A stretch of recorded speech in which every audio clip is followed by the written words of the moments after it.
आज स्वाधीनता दिवस के अवसर पर सबसे पहले एक जोरदार भारत माता का जयकारा लगाएंगे। सब लोग मुट्ठी बंद करेंगे, हाथ ऊपर करेंगे और पूरे दिल से बोलेंगे, भारत माता की, भारत माता की, इनकलाब, इनकलाब, वंदे वंदे। स्वाधीनता दिवस के पावन पर्व पे सभी दिल्ली वासियों को, सभी देशवासियों को बहुत बहुत शुभकामनाएं, बहुत बहुत बधाई। सबसे पहले मैं उन सभी स्वतंत्रता सेनानियों को, लाखों लाखों करोड़ों लोग जिन्होंने किस्म किस्म की कुर्बानियां देके हमारे देश को आजाद कराया, उन सब लोगों को मैं दिल से नमन करता हूं। जिन लोगों ने देश आजाद होने के बाद, उन सभी जवानों ने, जिन लोगों ने बॉर्डर के ऊपर पिछले 76 साल देश की सुरक्षा की, देश की रक्षा की और अपनी जान की बाजी लगा के देश की रक्षा की, उन सब लोगों को मैं दिल से नमन करता हूं। जिन लोगों ने पिछले 76 साल में किस्म किस्म के क्षेत्रों में, अलग अलग क्षेत्रों में दुनिया भर में भारत का नाम रोशन किया, आज स्वाधीनता पर्व के अवसर पे मैं उन सब लोगों को नमन करता हूं। अभी कुछ दिन पहले हमारी प्यारी दिल्ली में प्राकृतिक आपदा आई थी, भीषण बाढ़ आई थी। यमुना का स्तर इतना बढ़ गया था जितना आज तक दिल्ली के इतिहास में कभी उतना यमुना का स्तर नहीं बढ़ा था। लेकिन सभी दिल्लीवासियों ने मिलके दिल्ली सरकार के साथ, केंद्र सरकार की मदद से इस आपदा का सामना किया और मुझे खुशी है कि हम उस आपदा का सामना करने में सफल हुए। कुछ लोगों के घरों में क्षति हुई, उन लोगों का सामान नष्ट हो गया था। सरकार की तरफ से हम लोगों ने उन्हें हर संभव प्रयास, हर संभव सहायता देने की मदद की, कोशिश की। दोस्तों, आज स्वाधीनता दिवस का पर्व है, खुशी का मौका है, लेकिन मन का एक कोने में एक छोटी सी व्यथा है। आज मन व्यथित है। देश के कुछ हिस्सों के अंदर आज एक भाई दूसरे भाई से लड़ रहा है। मणिपुर जल रहा है। मणिपुर में एक समुदाय के लोग दूसरे समुदाय के लोगों से लड़ रहे हैं। मणिपुर में इस समुदाय के लोग उस समुदाय के लोगों को मार रहे हैं, उस समुदाय के लोग इस समुदाय के लोगों को मार रहे हैं। इस समुदाय के लोग उस समुदाय के लोगों के घर जला रहे हैं, दुकानें जला रहे हैं। उस समुदाय के लोग इस समुदाय के लोगों के घर और दुकानें जला रहे हैं। इस समुदाय के लोग उनकी महिलाओं के साथ गलत काम कर रहे हैं। उस समुदाय के लोग इस समुदाय के लोगों के महिलाओं के साथ गलत काम कर रहे हैं। फायदा किसका हो रहा है? दोनों समुदाय के लोग व्यथित हैं। मणिपुर जल रहा है, भाई भाई से लड़ रहा है। अभी तक जो लोग एक साथ शांति के साथ रहा करते थे वो आपस में लड़ रहे हैं। इधर हम हरियाणा में देखते हैं, यहां भी दो समुदाय आपस के अंदर लड़ रहे हैं। ये समुदाय उस समुदाय से लड़ रहा है, वो इससे लड़ रहा है। फायदा किसका हो रहा है? इस लड़ाई में किसका फायदा हो रहा है? हम 21वीं सदी में रह रहे हैं। ये साइंस का युग है, ये टेक्नोलॉजी का युग है। दुनिया कहीं की कहीं पहुंच गई और हम आपस में लड़ते रह गए। अगर हम आपस में लड़ेंगे, अगर भाई भाई से लड़ेगा, तो भारत विश्व गुरु कैसे बनेगा? हम लोग तो रोज कहते हैं कि भारत विश्व गुरु बनेगा, भारत विश्व गुरु बनेगा। भारत विश्व गुरु कैसे बनेगा? एक परिवार, एक पिता जिन्होंने अपनी जिंदगी में खूब पैसा कमाया, उनकी मौत हो गई। उनके 4 बच्चे हैं, चारों बच्चे आपस में लड़ रहे हैं, एक दूसरे को मारने पे आतुर हैं। क्या वो परिवार प्रगति कर सकता है? बिल्कुल नहीं कर सकता।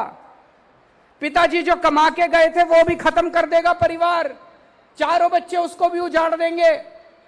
लेकिन एक परिवार जिसमें चारों भाई मिलके परिवार में एक साथ मोहब्बत के साथ रहते हैं, वो परिवार तरक्की करता है। अगर हमें विश्व गुरु बनना है, अगर हमें देश को तरक्की देनी है, विकास देना है, अगर हमें दुनिया में नंबर 1 देश बनना है, तो 140 करोड़ लोगों को एक परिवार की तरह रहना पड़ेगा। 140 करोड़ लोगों को एक टीम की तरह रहना पड़ेगा। आज हमारे देश के सामने इतनी समस्याएं हैं, उन समस्याओं को कैसे निपटेंगे हम अगर हम आपस में लड़ते रहे तो?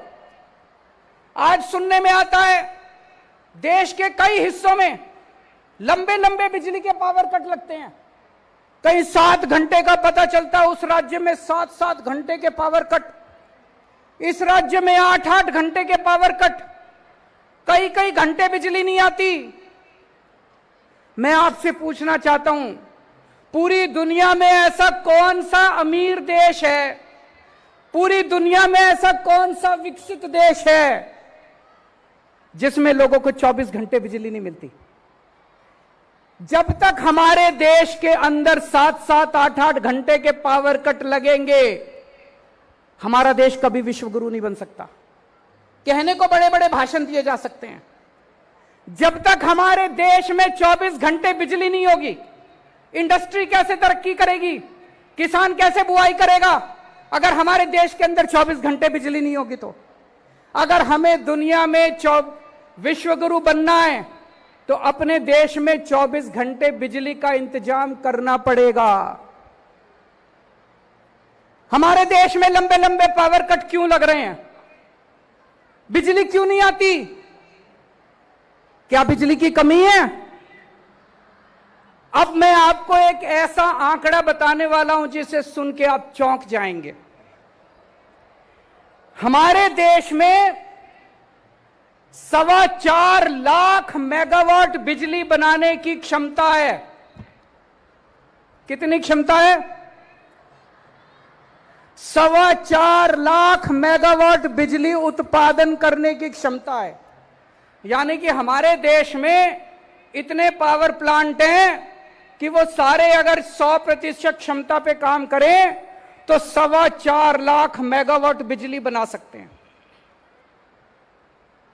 और हमारे देश की बिजली की डिमांड कितनी है?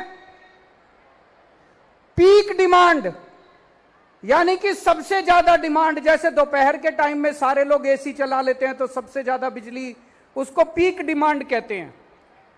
पीक डिमांड हमारे देश की केवल 2 लाख मेगावाट है। हमारी 4.25 लाख मेगावाट बिजली बनाने की क्षमता है, लेकिन केवल 2 लाख मेगावाट बिजली की डिमांड है। फिर भी बिजली नहीं आती, फिर भी पावर कट लगते हैं, फिर भी हमारे घर में बिजली नहीं पहुंचती। क्यों? क्या कारण है? मिसमैनेजमेंट, भ्रष्टाचार, लैक ऑफ विजन। पहले दिल्ली में भी ऐसा ही था। 2015 में जब हमारी सरकार बनी थी, मेरे को याद है 2014 की गर्मियां मेरे को आज तक याद है, जब रात को 7-7, 8-8 घंटे के पावर कट लगा करते थे। दिल्ली में हमने ठीक कर दिया। यहां भी मैनेजमेंट खराब था, दिल्ली का मैनेजमेंट हमने ठीक किया। आज पूरे देश में दिल्ली अकेला शहर है जहां 24 घंटे बिजली आती है।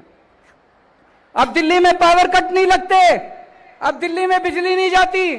लोगों ने जनरेटर खरीदने बंद कर दिए, इन्वर्टर खरीदने बंद कर दिए।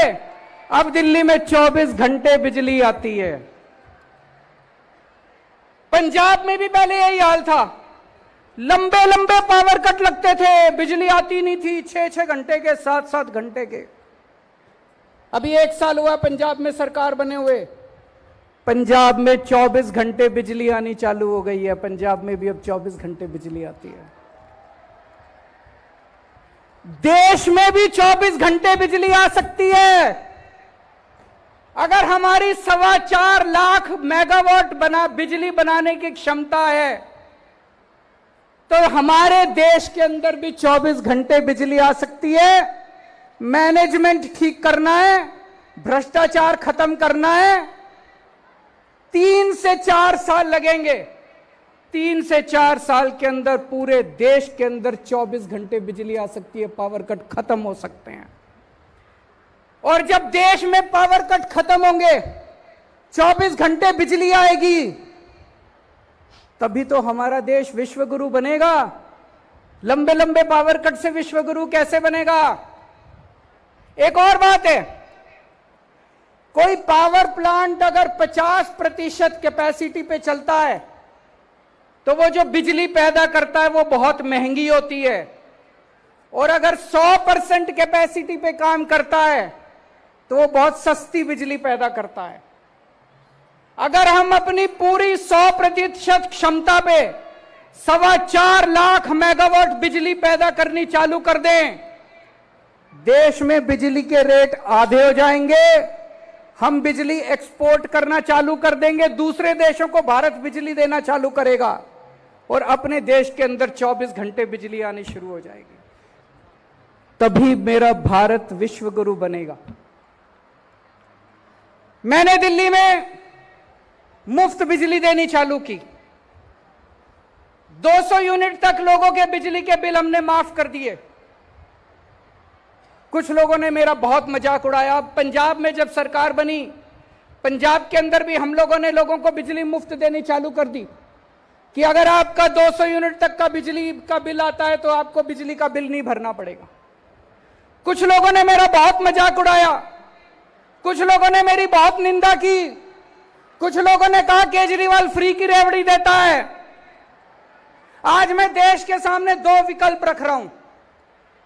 पहला विकल्प, अगर हमें पूरे देश के 140 करोड़ लोगों के 200 यूनिट तक के बिजली के बिल माफ करने हैं, केवल 1.5 लाख करोड़ रुपए का खर्चा आएगा।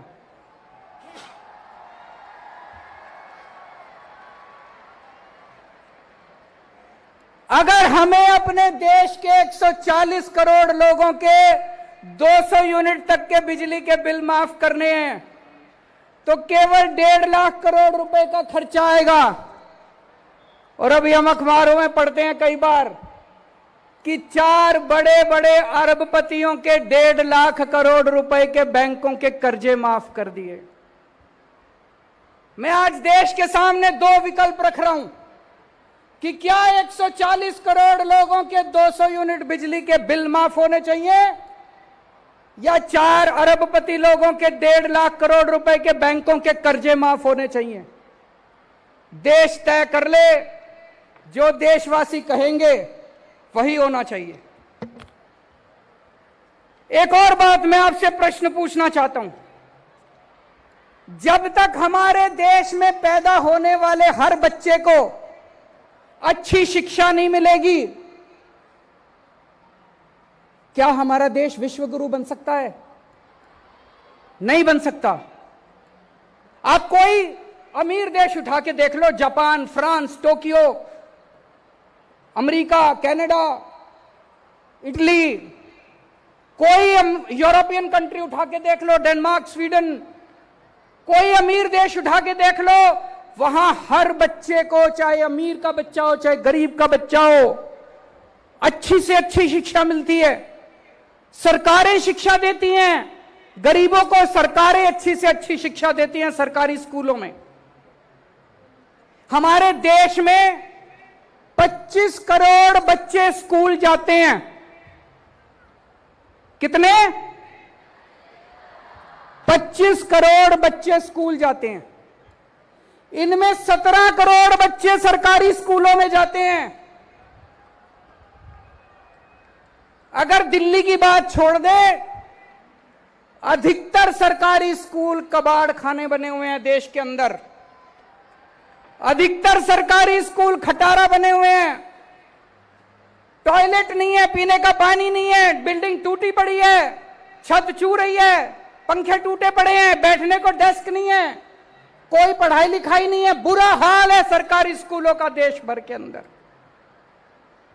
अगर 17 करोड़ मेरे देश के बच्चे ऐसे सरकारी स्कूलों में पढ़ रहे हैं, शिक्षा के नाम पे उनको जीरो, क्या मेरा देश विश्व गुरु बन सकता है? नहीं बन सकता। जब तक एक एक बच्चे को अच्छी से अच्छी शिक्षा नहीं दी जाएगी, तब तक हमारा देश विश्व गुरु नहीं बन सकता। केंद्र सरकार ने अभी एक कार्यक्रम शुरू किया है। पूरे देश में 14,500 सरकारी स्कूलों को ठीक करने का 5,000 करोड़ रुपए खर्च करके 14,500 सरकारी स्कूल केंद्र सरकार ठीक करेगी। पर पूरे देश में तो 10 लाख सरकारी स्कूल हैं। 10 लाख सरकारी स्कूल। 5 साल में अगर हम 14,500 स्कूल ठीक करेंगे तो 10 लाख सरकारी स्कूल ठीक करने में तो 150-200 साल लग जाएंगे। आज मैं आपके सामने एक प्लान रख रहा हूं। 5 साल के अंदर देश के सारे 10 लाख सरकारी स्कूल शानदार बनाए जा सकते हैं, फर्स्ट क्लास बनाए जा सकते हैं, वर्ल्ड क्लास बनाए जा सकते हैं। देश के सारे 10 लाख सरकारी स्कूलों को प्राइवेट स्कूलों से अच्छा बना देंगे, वर्ल्ड क्लास बना देंगे। जैसे दिल्ली के सरकारी स्कूल चमका दिए, आज दिल्ली के सरकारी स्कूल प्राइवेट स्कूलों को पीछे छोड़ रहे हैं। दिल्ली के सरकारी स्कूलों के नतीजे प्राइवेट स्कूलों से ज्यादा अच्छे आ रहे हैं। हमें करना आता है। पहले दिल्ली के सरकारी स्कूल ठीक किए, अब पंजाब के सरकारी स्कूल शानदार बनाए जा रहे हैं। जो खर्च हम लोगों ने दिल्ली में किया सरकारी स्कूलों को ठीक करने का, मैंने सारा हिसाब किताब करा, जमा जोड़ किया। अपने देश के सारे 10 लाख सरकारी स्कूलों को ठीक करने के लिए 6 लाख करोड़ रुपए का खर्चा आएगा।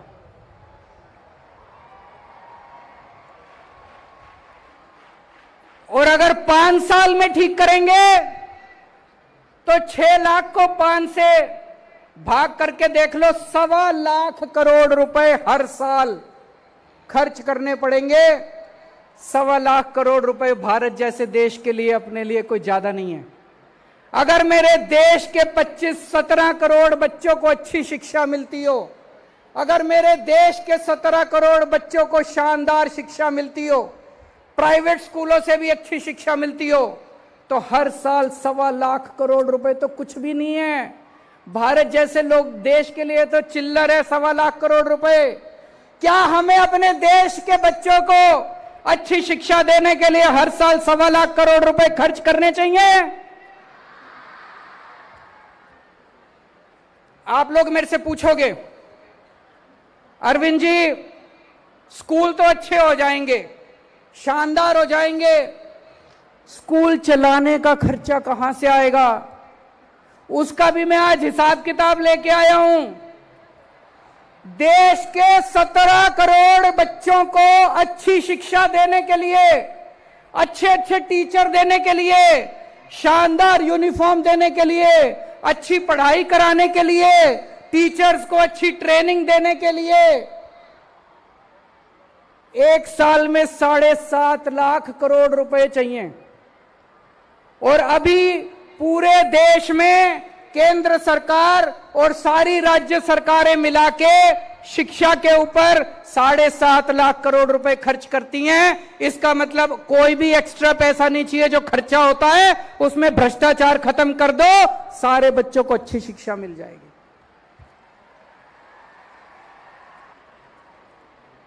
दोस्तों,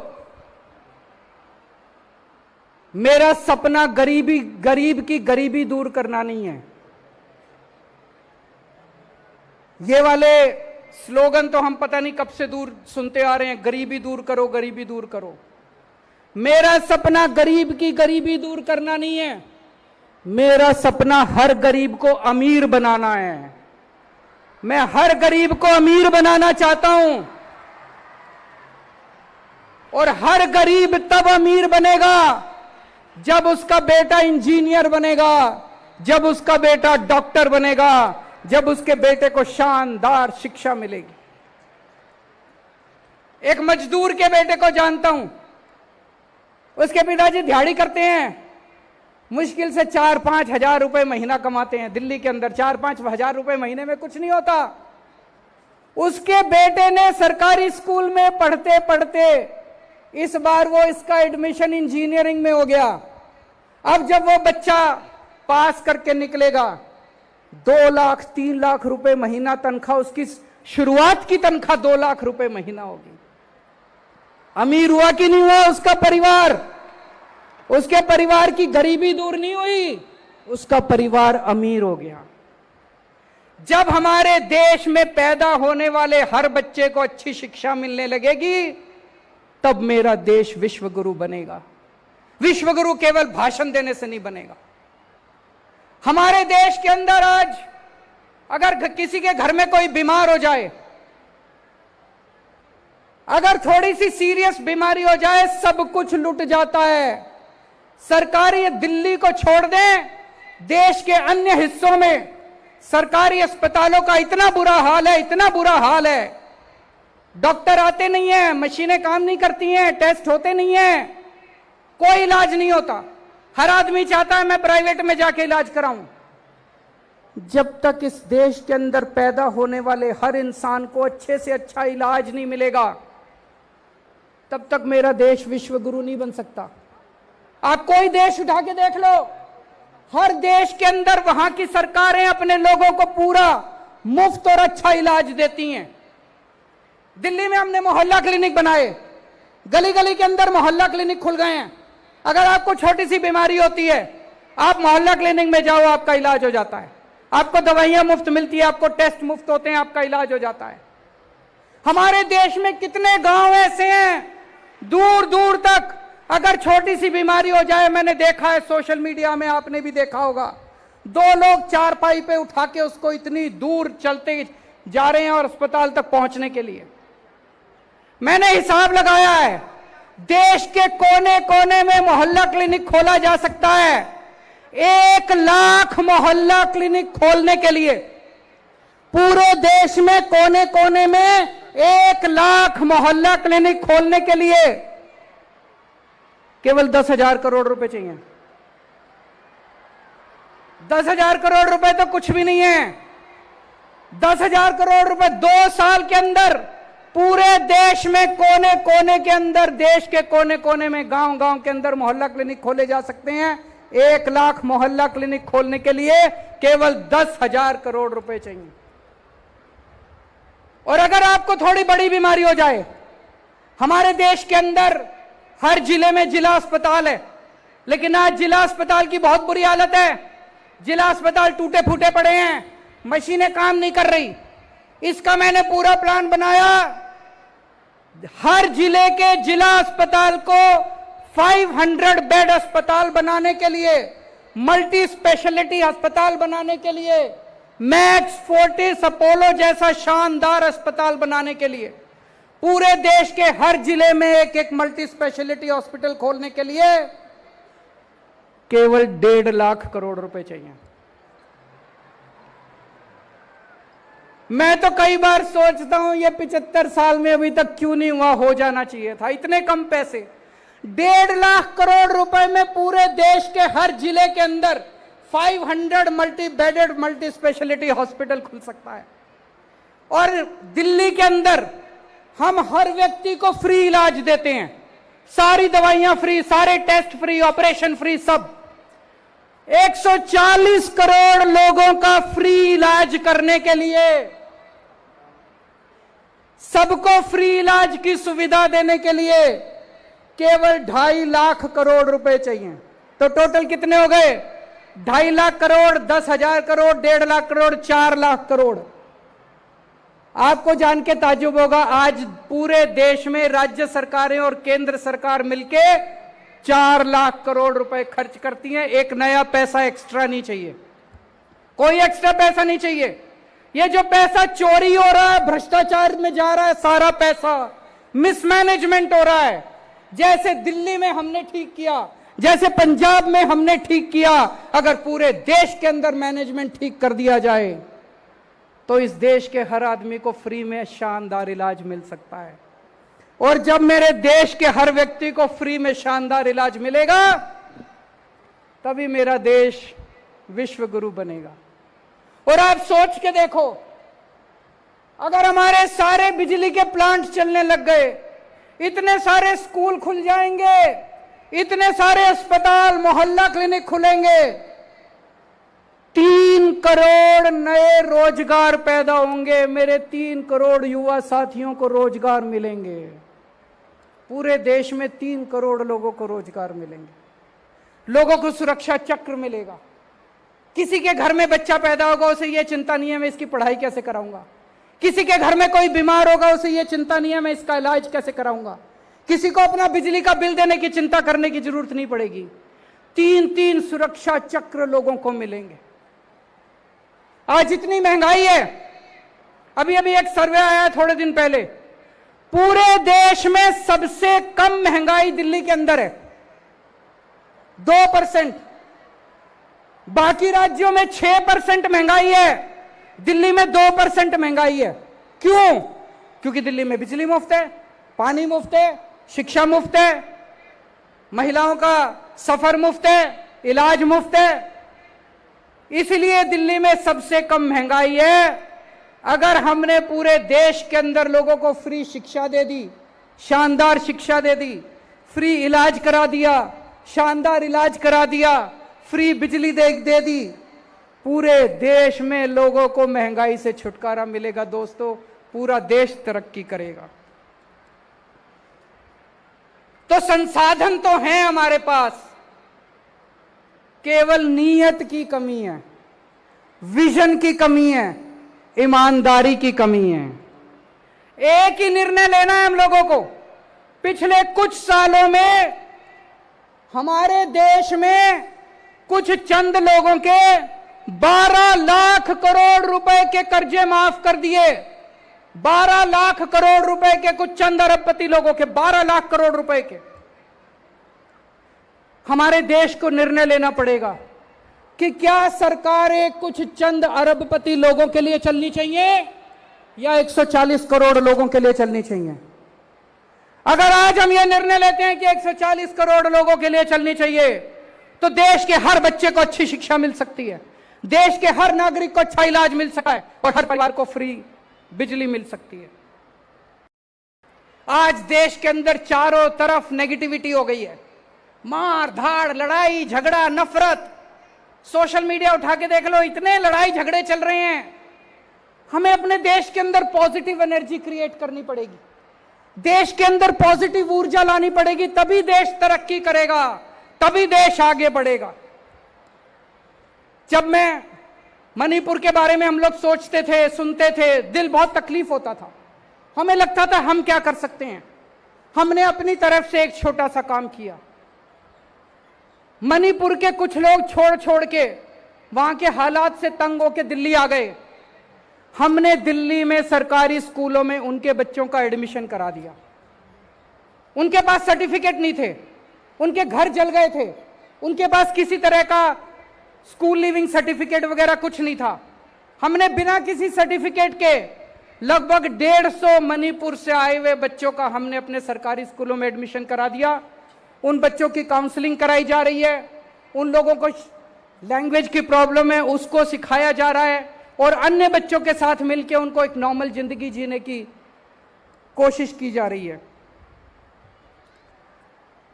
मेरे पास कई व्यापारी आए। आज देश का व्यापारी बहुत दुखी है। जीएसटी इतना कॉम्प्लिकेटेड है, इतना कॉम्प्लिकेटेड है। लोग कहते हैं जी धंधा करें कि जीएसटी करें। हम 24 घंटे जीएसटी करते रहते हैं, 24 घंटे टैक्सेशन करते रहते हैं, फिर भी कहीं ना कोई गलती हो जाती है। हमारे देश का व्यापारी ईमानदारी से काम करना चाहता है, हमारे देश का उद्योगपति ईमानदारी से काम करना चाहता है, लेकिन हमने सिस्टम ऐसा बना दिया कि उसको जानबूझ के बेईमानी करनी पड़ती है। मुझे लगता है कि जीएसटी के अंदर मूल चूल परिवर्तन करने की जरूरत है। व्यापारी जीएसटी हैंडल नहीं कर पा रहा। चाणक्य ने एक बारी कहा था कि जब कोई राजा टैक्स लेता है तो उसे ऐसे टैक्स लेना चाहिए जैसे मधुमक्खी बड़े प्यार से फूल से शहद निकालती है और फूल को पता भी नहीं चलता कि शहद निकाल लिया गया। उसी तरह से सरकार को व्यापारियों से ऐसे टैक्स लेना चाहिए कि व्यापारियों को पता भी ना चले कि उससे टैक्स ले लिया गया। लेकिन अगर टैक्स इतना कॉम्प्लिकेटेड कर दिया कि व्यापारी दुखी है, तो फिर व्यापारी व्यापार कैसे करेगा, और व्यापार नहीं करेगा तो देश तरक्की कैसे करेगा। अभी दिल्ली के लोगों का अधिकार छीनने के लिए पहले एक ऑर्डिनेंस लाया गया और उसके बाद एक कानून पास किया गया। दिल्ली के लोगों के लोकतांत्रिक अधिकार छीन लिए गए। दिल्ली की चुनी हुई सरकार के काम करने की क्षमता को छीन लिया गया। मेरे पास बहुत लोग आ रहे हैं, मुझसे पूछ रहे हैं अब आप काम कैसे करोगे। आज मैं स्वतंत्रता दिवस के पावन अवसर पे दिल्ली के 2 करोड़ लोगों को यह आश्वासन देता हूं कि जो मर्जी हो जाए, जो मर्जी पावर छीन लें, हमारे 2 काम जारी रहेंगे। एक तरफ हम पावर वापस आपको, आपकी पावर वापस दिलाएंगे, दिल्ली के 2 करोड़ लोगों को आपको अपने अधिकार वापस दिलाएंगे। इसकी लड़ाई हम सुप्रीम कोर्ट में लड़ेंगे। लेकिन जितने काम चल रहे हैं, जब से मैं दिल्ली का मुख्यमंत्री बना हूं, तब से ये लोग मेरे काम में अड़चन अड़ाने की कोशिश करते हैं, मेरे काम में अड़चन अड़ाने की कोशिश करते हैं, लेकिन मैंने काम रुकने नहीं दिए। आपके जितने दिल्ली में काम चल रहे हैं, सारे काम चलते रहेंगे। आपकी फ्री बिजली चालू रहेगी, आपके बच्चों का अच्छी शिक्षा जारी रहेगी, आपके लोगों का अच्छा इलाज जारी रहेगा, आपकी महिलाओं को फ्री सफर जारी रहेगा। आप चिंता मत करना, अपना प्यार बनाए रखना। जितने काम है सारे काम जारी रहेंगे। हो सकता है थोड़ी स्पीड कम हो जाए, जब क्षमता वापस आएगी सारी तो हम खूब स्पीड से और काम करेंगे। लेकिन यह कभी मत सोचना कि दिल्ली के काम किसी भी हालत में मैं रुकने नहीं दूंगा। दिल्ली के काम नहीं रुकेंगे, बिल्कुल। पिछले दिनों दिल्ली नगर निगम ने पूरी दिल्ली के अंदर सफाई अभियान शुरू किया है। बहुत तेजी के साथ उन्होंने कई टीम बनाई है। पूरा दिल्ली नगर निगम, सभी सफाई कर्मचारी, सभी उनके अधिकारी, सब लोग लगे हुए हैं। मैं दिल्ली के लोगों को आज अपील करना चाहता हूं, आप सब लोग इस सफाई अभियान में जुड़िए और आइए मिलके हम अपनी दिल्ली को साफ सुथरा बनाते हैं। आने वाले दिनों में मैंने अपने सामने 3-4 मेन काम रखे हैं।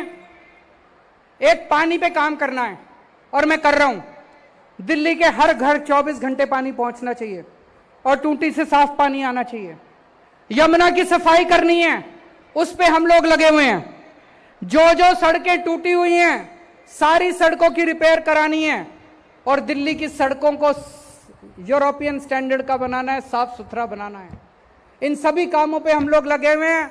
फिर से अंत में केवल एक ही चीज कहूंगा, हम सब लोग अपने भारत को बहुत प्यार करते हैं, हम सब लोग भारत माता को बहुत प्यार करते हैं। लेकिन अगर हम आपस में लड़ेंगे तो भारत कहीं आगे नहीं पहुंच पाएगा। हमें लड़ना नहीं है, देश के 140 करोड़ लोगों को मिलके एक टीम की तरह, एक परिवार की तरह काम करना है